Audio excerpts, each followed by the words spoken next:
Hello everyone. So in the previous meeting, I have to explain you about my opening presentation that is discussed about the general information about my topic.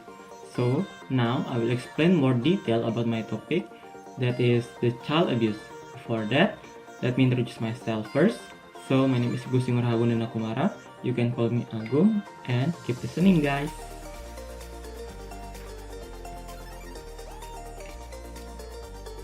So, what is abuse? Abuse is the improper usage or treatment of a thing, often to unfairly or improperly gain benefit. Abuse can come in many forms such as physical or verbal maltreatment, injury, assault, violation, rape, unjust practices, crimes, or other types of aggression. Next is, what are the signs of abuse?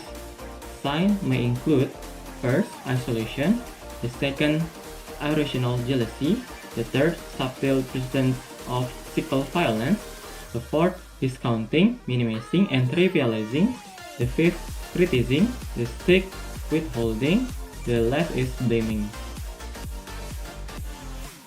So, what is child abuse? Child abuse or child maltreatment is a physical, sexual, and/or psychological maltreatment or neglect of a child or children, especially by a parent or a caregiver. Child abuse may include any act or failure to act by a parent or a caregiver that result in actual potential harm to a child and can occur in child home or in the organization, school, communities the child interacts with. What are the effects of child abuse? Child abuse can result in immediate at first physical effect, but it also strongly associated with developmental problems and with many chronic physical and psychological effects, including subsequent ill health, including higher rate of chronic condition, high risk health behavior, and shortened lifespan. What are types of child abuse? The World Health Organization distinguishes 4 types of child abuse. So, the first type is physical abuse. The World Health Organization defines physical abuse as international use of physical force against the child that results in or has a high likelihood of a resulting harm for the child's health, survival, development, or dignity. This includes hitting, beating, kicking, shaking, beating, strangling, scalding, burning, poisoning, and suffocating. Much physical violence against children in the home is inflicted with the object of punishing. The second type is sexual abuse.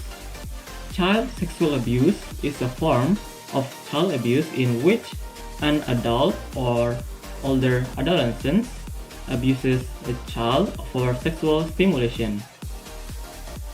Forms of child sexual abuse include asking or pressuring a child to engage in sexual activities, incident exposure of the genital to a child, displaying pornography to a child, actual sexual contact with a child, physical contact with the child genital, viewing of the child genital without physical contact, or using child to produce child pornography.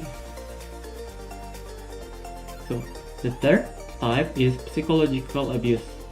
Psychological abuse is production of the psychological and social defect in the growth of the child as a result of a behavior such as loud, yelling, coarse, and rude attitude, inattention, harsh criticism, and the denigration of the child.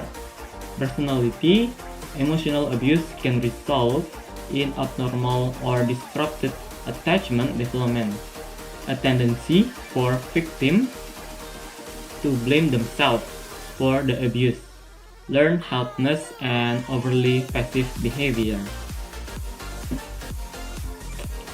So the last type is neglect.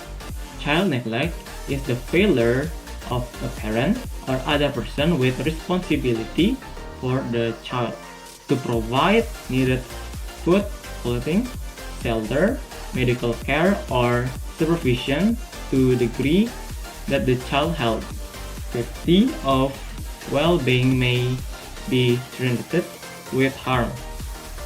Neglect is also lack of attention from the people surrounding the child and the non-provision of the relevant and adequate necessities for the child's survival, which would be lack attention, love, and nurturing.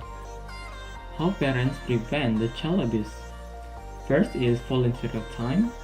Get involved with other parents in your community. Help vulnerable children and their families. Start a playgroup. The second is discipline your children toughly. Never discipline your child when you are upset.